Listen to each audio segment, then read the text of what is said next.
Des fois, ça va être, ben écoute, à partir de 60 ans, on va te décaisser du REER, on va retarder ta RRQ puis ta pension de sécurité vieillesse jusqu'à 70 ans, on va bonifier tes affaires. Puis ben là, vu qu'on a baissé ton seuil, ben ton fer ne te limitera pas, puis tu n'auras pas de récupération. On a bonifié tes régimes de 42 puis 36 Boum!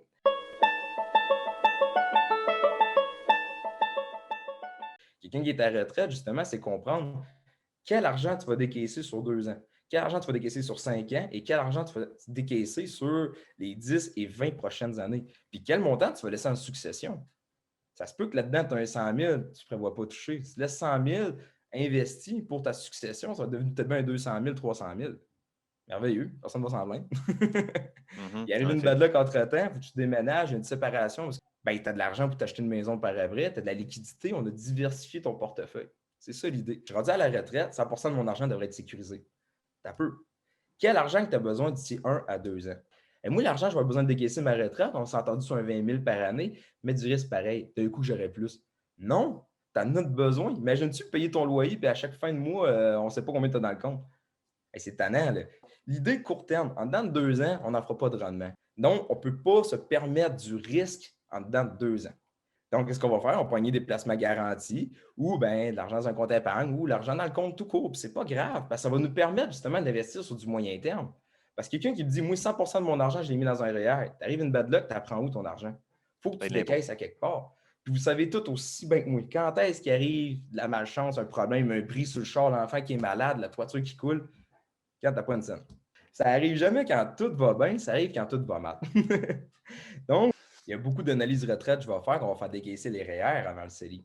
Pour une raison très simple, c'est qu'on se rappelle qu'à 71 ans, il faut décaisser un pourcentage de notre REER. On est obligé si on ne l'a pas fait avant.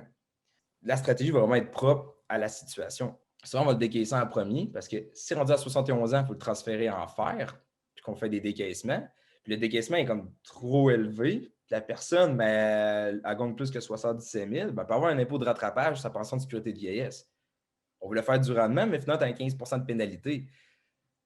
Hey, c'est parce que net, dans mon portefeuille, je suis rentable. Si on travaille juste sur le brut, c'est une affaire. Moi, mon but, c'est de travailler sur le net. Comment on fait pour rentabiliser le portefeuille le plus possible et se rendre le plus loin possible? Des fois, ça va être, ben écoute, à partir de 60 ans, on va te décaisser du REER, on va retarder ta RRQ puis ta pension de sécurité vieillesse jusqu'à 70 ans, on va bonifier tes affaires.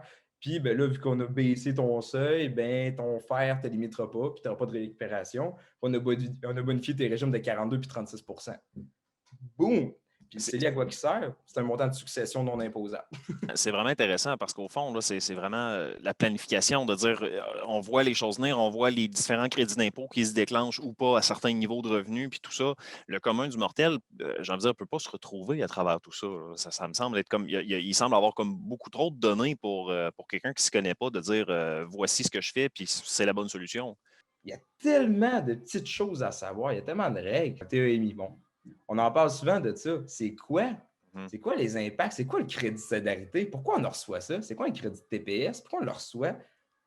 Comme là, je n'ai rencontré un, il s'achetait une maison flambant neuve, puis il ne savait pas qu'il pouvait appeler la PCHQ pour avoir un remboursement de TPS TVQ. Hey, ça te change une stratégie en maudit avoir un remboursement de 15 000 Oui, oui. Ah! Pourquoi on ne Pas m'a pas pire. dit ça avant? C'est pas tout le monde qui le sait.